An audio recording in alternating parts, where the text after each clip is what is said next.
여러분 안녕하십니까? 기존 바이러스보다 2.5배나 감염력이 강한 델타 변이 바이러스. 우리 지역에도 유입되면 어쩌나 불안했는데 결국 현실이 되고 말았습니다. 대전에서 빠르게 확산되고 있는 노래방 집단 감염 사례가 델타 변이로 처음 확인됐습니다. 충남에서도 이미 지난달 델타 변이 감염 환자가 발생했던 사실이 드러났는데요. 델타 변이의 경우 백신 예방 효과도 크게 떨어뜨려서 방역 당국에 비상이 걸렸습니다. 이선학 기자입니다. 지난달 27일부터 40명의 집단 감염이 발생한 서구 노래방 최초 확진자인 30대 종사자가 델타 변이 바이러스에 감염된 것으로 확인됐습니다. 최초 확진자인 쥐표 환자가 델타 변이인 만큼 나머지 관련 확진자 39명 모두 델타 변이에 감염된 것으로 분류됩니다. 대전에서 델타 변이가 확인된 것은 이번이 처음으로 해외 입국자 2명의 감염도 추가 확인됐습니다. 충남에서는 지난달 20일부터 천안과 보령, 서산에서 수도권 확진자와 접촉한 3명이 각각 자가격리 중 델타 변이에 감염된 사실이 뒤늦게 확인됐습니다. 델타 변이는 기존 바이러스에 비해 감염력이 2.5배 이상 높은 것으로 알려져 있습니다. 실제로 전북 남원의 한 식당에서는 확진자와 5m 떨어진 거리에서 식사한 사람이 델타 변이에 감염됐는데 접촉 시간이 10여 분에 불과했습니다. 델타 변이에 감염되면 입원 가능성이 커지고 코로나 백신의 예방 효과도 떨어지는데 화이자의 경우 예방 효능이 94%에서 64%로 급감한다는 연구 결과까지 나온 상황. 이 밖에 지난 3월부터 대전에서는 유성 모 교회를 비롯해 서구 금융회사와 보험회사 등에서 알파 변이 바이러스 감염자 42명이 발생하는 등 변이 바이러스 감염이 늘고 있습니다. 집단 감염이 발생된 대전 최고와 이런 유사한 집단 감염이 이루어지는 곳은 저희들이 질병청에 요청을 해서 이런 변이 바이러스 검사를 진행하고 있습니다. 게다가 최근 열흘간 하루 평균 20여 명의 확진자가 쏟아지면서 지난 1일부터 완화된 거리 두기가 방역 긴장감을 떨어뜨렸다는 지적이 일고 있습니다. 방역에 비상이 걸린 대전시는 내일 거리 두기 단계를 1단계에서 2단계로 상향 조정하는 등 방역 조치 강화를 검토하고 있습니다. 충남도 역시 7월 한 달을 특별 방역 기간으로 정하고 다중 이용시설 특별 점검과 함께 방역 수칙 위반 행위에 대해 처벌을 강화하기로 했습니다. 하지만 한번 풀린 방역 고삐가 거리 두기 단계 상향으로 잡힐지는 의문입니다. 여름 무더위로 밀폐된 공간에서 에어컨 사용이 늘고 있고 이동이 잦은 휴가철을 앞두고 있기 때문인데 코로나19 4차 대유행에 대한 우려가 커지고 있습니다. TJB 이선학입니다. 오늘도 대전에서만 30명이 넘는 확진자가 나온 가운데 지역에서 47명이 추가됐습니다.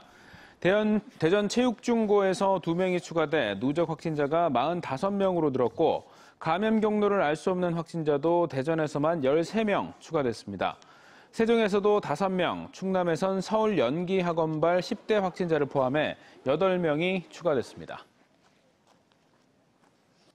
최근 천안에서 유흥업소발 코로나19 확산으로 유흥주점들이 자진 휴업을 단행하고 종사자들에 대한 전수검사까지 실시했는데요. 이 기간 동안 유사업체들은 버젓이 변태 영업을 하는 건 물론 종사자들에 대한 전수검사에도 협조하지 않아서 코로나19 사각지대로 방치되고 있다는 지적이 나오고 있습니다. 김진석 기자의 보도입니다. 천안시 성정동의 한 7080 주점에서 최근 직원 1명이 확진된 이후 관련 확진자가 19명이 대거 발생했습니다. 이에 따라 천안시 유흥협회 소속 유흥주점 350여 곳은 이달 3일부터 사흘간 영업을 중단하고 종사자와 가족까지 전수검사를 실시했습니다. 유흥업회는 그러나 이 기간 동안 비회원 단란주점과 7080, 클럽, 감성주점 등이 유흥주점 형태로 불법 변태 영업을 하며 코로나19가 확산됐다고 민원 제기에 나섰습니다. 다국적 아가씨들을 데리고 장사를 하는 데는 저희 회원도 아니고요. 저희가 문을 닫다 보니까 그쪽으로 손님들이 더 많이 몰린 거죠. 단속에 제대로 안 되고. 그런 어려움이에요. 또한 협회는 도우미와 유흥업소 종사자들이 고위험군인 만큼 7월 말까지 진행되는 백신 자율접종 대상에 포함시켜 접수를 받고 있습니다. 협회 소속 종업원 1,200여 명은 전수검사를 받은 가운데 유사업소 종업원들은 사각지대 속에 방치돼 있다는 것이 유흥협회의 주장입니다. 현재 천안에서는 정확한 업체 수와 종사자들의 규모조차 파악할 수 없는 유흥주점, 유사업종들이 단속을 피해 변태 영업을 하고 있습니다. 유흥업체 소속 업소들이 방역을 위한 휴업을 해도 비회원사들의 변태 영업을 단속하지 않는 한 효과가 없다는 겁니다. 저희들이 문을 닫음으로 해서 외국인 업소 또 성매매 업소는 호황을 누리고 있었습니다. 그래서 이거는 관에서 단속을 해줘야 되는 아쉬움이 있어서 그게 좀 어려움이 있습니다. 천안시는 교묘하게 단속을 피하는 뿌리 깊은 불법 영업이라 단속이 어렵다는 입장입니다. 1일부터 3일 사이 100여 군데를 점검했습니다. 사법권도 없을 분들은 수도권에서 내려와서 이 방역 수칙만 준수한다면 저희가 못하게 할 수는 없습니다. 그런 어려움은 있습니다. 기존 유흥주점들과 유사업종 간의 잦은 마찰을 빚으면서 언제 큰 충돌로 이어질지 모를 일촉즉발의 불안한 상황이 천안시 유흥가에서 계속되고 있습니다. TJB 김진석입니다. 야권의 유력한 대권 주자인 윤석열 전 검찰총장이 오늘 대전을 찾았습니다. 아버지의 고향인 충청권에서 민생 탐방 행보의 첫 공식 일정을 시작한 건데요. 안보와 탈원전 비판 행보를 통해 보수 표심을 공략한 가운데 충청 대망론에 대해선 지역민의 정서라고 강조했습니다. 장소영 기자입니다. 윤석열이 듣습니다는 타이틀로 시작한 윤석열 전 검찰총장의 첫 행선지는 대전이었습니다. 지지자들이 대거 몰린 현충원에서 윤 전 총장은 목숨으로 지킨 대한민국, 공정과 상식으로 바로 세우겠다는 메시지를 남기고 천안함 46용사, 연평해전 묘역 등을 이어서 참배하며 눈시울을 붉히기도 했습니다. 참 꽃다운 나이에 숨고 가신 분들 이거 보니까 뭐라고 말을 못하겠습니다. 보수의 행보가 편중됐다는 지적에 자신은 이념을 따지지 않고 국민이 필요하다면 무엇이든지 할 생각이라고 말했습니다. 이후 카이스트에서 원자력 전공 학생들과 간담회를 통해 탈원전 비판 행보를 이어갔습니다. 노트 필기까지 하며 경청한 윤 전 총장은 무리하고 성급한 탈원전 정책은 반드시 바꿔야 한다며 탈원전 반대 입장을 명확히 했습니다. 우리나라의 이 원전 기술과 이 원전 산업 생태계라는 것이 한 번 망가지면은 다시 회복할 수 없는 그런 중차대한 문제이기 때문에 정부의 정책이 좀 바뀌기를 기대하면서 지역 기자들과 만난 자리에선 충청 대망론은 옳고 그른 문제가 아닌 지역민의 정서로 생각한다고 말했습니다. 집안이 논산군 노성면 집성촌에서 500년을 살아왔다며 자신은 서울에서 교육을 받았지만 뿌리는 충청이라고 말했습니다. 세종으로 국회 이전에 대해서는 반드시 필요하지만 국민적 합의 등 그 시기와 방향은 생각해봐야 할 필요가 있다고 답했습니다. 지역 균형 발전을 정부 주도로 하다 보니 실패를 거듭했다며 정주 여건 조성이나 세제 혜택 등을 통해 민간 주도로 이뤄지되 성공할 수 있는 기반을 만들어줘야 한다고 말했습니다. 정부가 직접 나서기보다 제도를 지원하고 기업들이 지역을 찾아서 중요 산업 기지를 만들어 나갈 수 있도록 그런 분위기와 여건을 만드는 방식으로 해서 또 세종시에 대한 충청민들의 기대가 컸지만 지역 발전에 실질적으로 미흡했다며 충청권 내 거점 지역들이 모두 발전할 수 있는 방안을 찾고 있고 앞으로 구체적인 대안을 내놓겠다고 밝혔습니다. 부인의 소문 반박 인터뷰 논란에 대해선 본인이 하고 싶은 이야기를 했을 뿐 잘못됐다고 생각하진 않는다고 답했습니다. TJB 장석영입니다. 오늘 대전을 찾은 건 윤 전 총장뿐만이 아니었습니다. 송영길 민주당 대표와 김부겸 국무총리가 각기 다른 일정 때문에 대전을 찾았는데 두 사람 모두 대전시의 가장 큰 현안인 K바이오 래퍼부 선정에 대한 공정한 심사를 약속했습니다. 윤 전 총장의 충청 대망론 띄우기에 맞불을 놓은 게 아니냐는 관측이 나옵니다. 이재곤 기자입니다.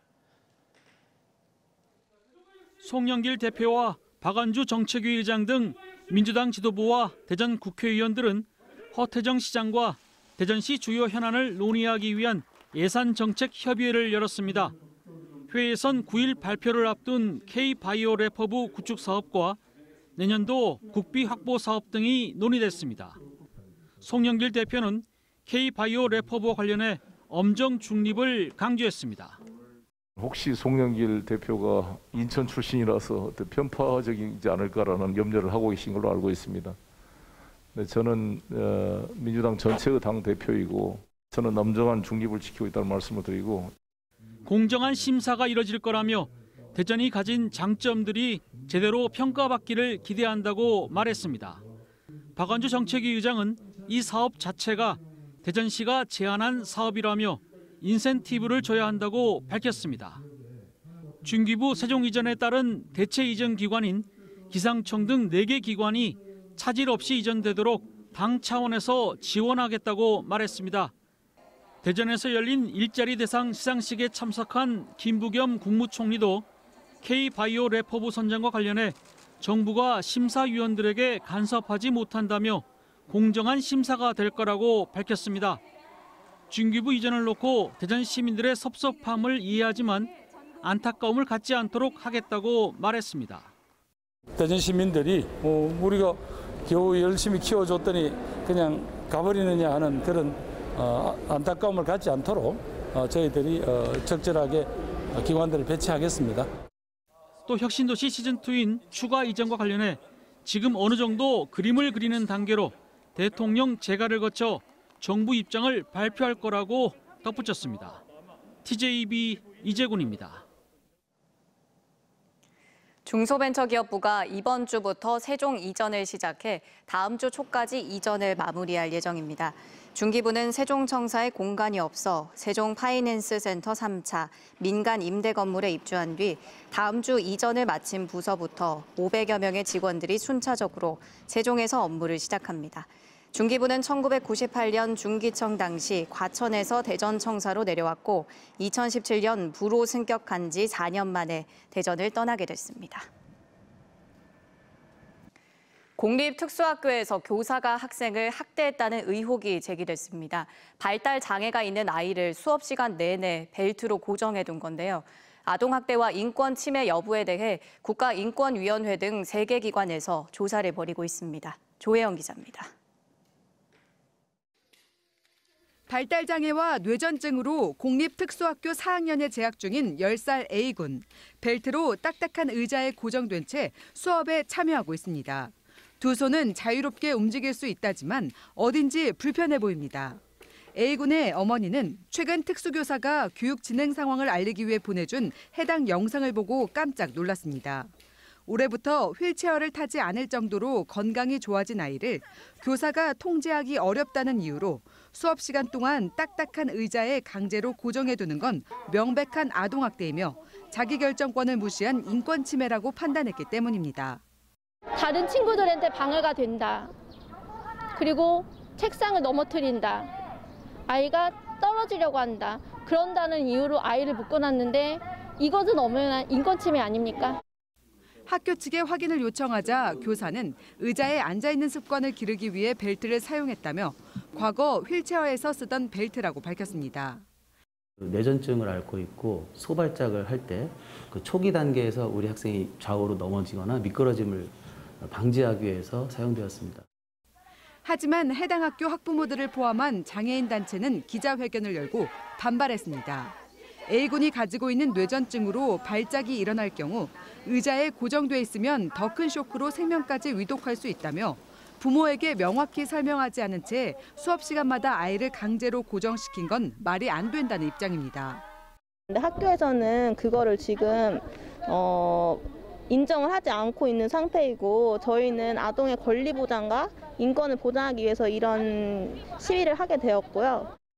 현재 장애인 인권 옹호 기관과 국가인권위원회, 대덕경찰서 등 3개 기관에서 아동학대 여부 등을 조사 중으로 학교는 조사 결과에 따라 필요한 조치를 취하겠다고 밝혔습니다. TJB 조혜원입니다. 좌회전을 하며 차선을 넘는 차량만을 노리고 사고를 내 보험을 타댄 일당이 경찰에 붙잡혔습니다. 대전과 경기, 강원을 넘나들며 4억 2천만 원가량을 타냈는데요. 이들은 다른 사람의 명의까지 도용해서 보험금을 청구하는 방식으로 경찰과 보험사의 감시를 피했습니다. 김철진 기자입니다. 좌회전 중인 차량 간에 접촉사고가 발생합니다. 앞차가 차선을 살짝 넘기자 뒤따르던 차량이 부딪힌 겁니다. 평범해 보이는 사고지만 최근 이 교차로에서만 20건이 넘는 사고가 발생했고 피해자는 모두 같았습니다. 고의로 교통사고를 내 보험금을 가로챈 보험 사기단입니다. 지난해 7월부터 최근까지 차선을 넘긴 차량 등을 상대로 접촉사고를 내 보험사의 수리비 등을 타낸 일당 31명이 붙잡혔습니다. 좌회전 시 자기 차로를 유지하지 못하는 순간을 노렸습니다. 내거리나 일반 도로 주행할 때 차선 위반하는 차량을 골라서 일부러 보험금을 타내기 위해서 고의로 충격해서 발생한 사고입니다. 이들은 대전뿐 아니라 용인, 춘천 등 전국을 넘나들며 42차례에 걸쳐 모두 4억 2천만 원을 뜯어냈습니다. 피의자들은 차량에 최대한 많은 조직원들을 태워 범죄 수익을 극대화했습니다. 특히 이런 카니발 차량을 빌려 조직원 9명을 태워 한 번의 사고로 최대 1,300만 원에 이르는 보험금을 타내기도 했습니다. 경찰의 감시망을 피해 이름을 돌려가며 차를 빌렸고 동승자에 대해선 신원 확인이 허술한 점을 이용해 SNS에서 도용한 개인정보로 보험사의 치료비 등을 청구하기도 했습니다. 경찰은 조직폭력배 등으로 구성된 이들이 역할을 나눠 조직적으로 움직였고 의도대로 사고가 나지 않으면 유턴해 다시 돌아와 또 다른 대상을 찾는 등 치밀하게 행동했다고 말했습니다. TJB 김철진입니다. 유령청사 논란을 불러온 관세평가 분류원 사태 이후 특혜 시비가 일었던 세종시 이전 기관 종사자 주택특별공급제도가 마침내 폐지됐습니다. 국토교통부는 지난달 9일부터 21일까지 세종시 이전 기관 종사자 특공 폐지 개정안을 입법 예고한 뒤 법제처 심사를 거쳐 폐지를 확정하고 관련 규칙 일부 개정령을 관보에 게시했습니다. 특공 폐지에 따라 이달 분양을 앞둔 6-3 생활권 L1 블럭 세종 자이더시티부터 기존 40%의 특공 배정 물량이 일반 공급으로 전환될 예정입니다. 자사제품 불가리스가 코로나19 억제 효과가 있다는 발표로 영업정지 사전 통보를 받았던 남양유업 세종공장에 최종 과징금 처분이 내려졌습니다. 세종시는 당초 남양유업에 2개월 영업정지 행정처분을 사전 통보했지만 지역 낙농가에 발생할 수 있는 피해를 고려해 영업정지 대신 과징금을 부과하기로 했습니다. 영업정지 2개월 대신 부과된 과징금은 8억 2,860만 원으로 하루 최대 과징금 1,381만 원을 영업정지 기간 60일만큼 계산한 금액입니다. 국민의힘 이준석 대표가 국회 세종의사당 설치의 근거인 국회법 개정과 관련해 빠른 시일 내 입장을 정리하겠다고 밝혔습니다. 이준석 대표는 7월 임시국회 내 국회 세종의사당 법안 처리를 요청한 이춘희 세종시장과 만난 자리에서 국회법 개정은 국민의힘 운영위원들과 협의하고 국회 세종의사당 설치 법안을 낸 정진석 의원과 협의하겠다고 말했습니다. 한편 이춘희 세종시장은 국회 세종의사당 건립의 꿈에 꽃을 피워달라며 세종의사당 예정부지에 흙을 담은 수국 화분을 이 대표에게 전달했습니다. 지난 2월 충남 천안 서북구의 한 원룸에 불을 질러 전 여자친구 등 2명을 숨지게 한 혐의로 기소된 26살 남성 A씨가 자신의 혐의를 부인했습니다.